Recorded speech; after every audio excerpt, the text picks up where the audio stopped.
మన ప్రభు యేసుక్రీస్తు ఏందన్న శుభం ఉందండి. దేవుని వాగ్దానం కొలసీ రాసిన పత్రిక 2వ అధ్యాయము 3వ వచనము. బుద్ధి జ్ఞాన సర్వసంపదలు ఆయన ఎందే గుప్తములైనవి అని వాగ్దానం ఇచ్చింది. పరిశుద్ధాత్మడు అర్ధరాత్రి ప్రార్థన చేసి వయసులు చెల్లించి మళ్ళీ ప్రార్థన చేసి దేవుడు అన్నప్పుడు దేవుడు వాగ్దానం చేయించడం వెంటనే షాడిస్తున్నాను అనమాట. దేవుడు మరి నమ్మదగిన దేవుడు అనమాట. ప్రతిరోజు కూడా మరి ఆయన వాగ్దానం ఇస్తానని మాట ఇచ్చారు. నేను నా మాటల నుంచి నా చేతిని నేను కప్పిస్తాను అన్నారు. ఉన్న వాటిని కన్న వాటిని అందరూ తెలియచేయమన్నారు.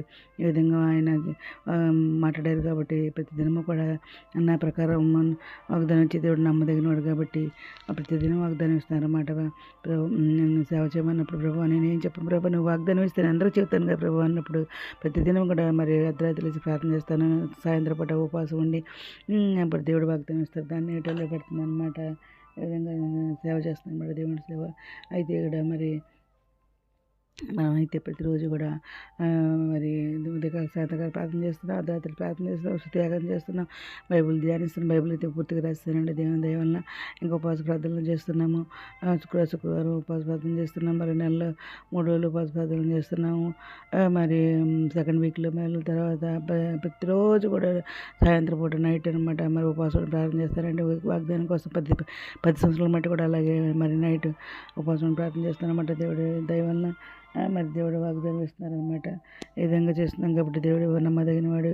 ఆయన ఆయన ఏంది బుద్ధి సర్వసంపదల గుప్తమైన ఆయన ఏంది ఐశ్వర్యం ఘనత పేరు ప్రఖ్యాతులు అన్నీ మనకి ఉంటాయన్నమాట. తండ్రి మనం జాలిపడినట్టు మన ఇంత భయపడుతూ జాలిపడి దేవుడు మన దేవుడు అనమాట. మనం ఆయన బలపరిచు అనేది నేను సమస్తం చేయగలను అంటున్నారన్నమాట. క్రీస్తు పరలోక విషయం ఆకర్షణ అన్నీ కూడా మనకి అనుగ్రహించే దేవుడు అనమాట. ఆశీర్వాదాలను అనుగ్రహించే దేవుడు మన దేవుడు అనమాట. బుద్ధి సర్వసంపదలు ఆయన ఎందుకు గుప్తులైన అనమాట. నేను నేర్పించుకున్న ఇశ్రాయేలు నేను పేరు పెట్టి పిలిచి నువ్వు వేరుకున్నప్పుడు నీ బిరుదులు ఇచ్చారని అంటున్నారన్నమాట. అవునండి, ఆయన నన్ను పేరు పెట్టి పిలిచారు. ఇంద్రేంద్ర అని పేరు పెట్టి పిలిచి 3 సార్లు 40 రోజులు ఉపవాస ప్రార్థనలో నేను నీకు తోడైనా భయపడద్దని చెప్పి ఆకాశంలో పెద్ద పెద్ద అక్షరాలతో చేయించారండి. ఇంకా ఏమన్నారు ఇక్కడ మరి నీ సంతానం వేసుకోవాలి విస్తారమైన గర్భఫలం దాన్ని రేణు వల్ల విస్తరించిన నా సన్నిధిని కొట్టుబెడదు మరుగుపడదని చెప్పేసి మాట్లాడుతున్నారు. ఇంకా ప్రభు నమ్మదగినవాడు ఆయన మన స్థిరపరిస్థితి స్టేషన్ కాపాడుతాను అంటున్నారు. నా సమాధానం కర్తగా ప్రభు తానే వెళ్ళినప్పుడు మీకు సమాధానం అనుగ్రహిస్తానని అంటున్నారు అనమాట. నేను నిన్న నేడు ఒకటి రీతిగా ఉన్నాను అంటున్నారు అనమాట. శ్రేష్టమైన ప్రతి సంపూర్ణమైన ప్రతి వరమును ప్రతి సంబంధమైన జోసుపైన తండ్రి ఎదురు వచ్చిన అంటున్నారు అనమాట. దేవుడు మరి ప్రభు కనులు ఎప్పుడు కూడా మన నీతి మంత్రుల మీదనే ఆయన చెవులు ఎప్పుడు కూడా వారి ప్రార్థన అయిపోతాయి అన్నారు. ప్రధాన కాపరి ప్రత్యక్షమైనప్పుడు మీరు వాడబాని మహిమ కిరీటం పొందుతారు అంటున్నారు అనమాట. ఆయన మన గురించి చేస్తున్నాడు కాబట్టి మా చింత యావత్ ఆయన మీద ఏమంటున్నారు అనమాట. ఆయన కొంచెం కాలం మీ శ్రమ పడిన తానే మిమ్మల్ని పూర్లకి సిరిపరిస్తే బలపరుస్తారంటున్నారు.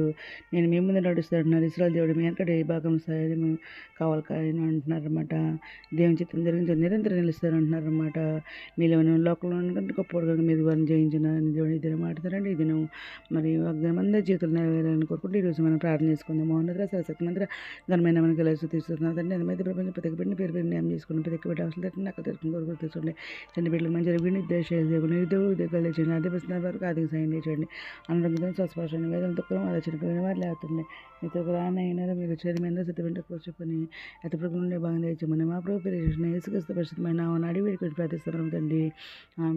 మేము దీని ప్రార్థనలో మా కుటుంబం కొరకు కూడా ప్రేయర్ చేయమని మనం చేసుకున్నానండి. ప్రభు సేవలో మీ సహోదరి గాడ్ బ్లెస్ యూ.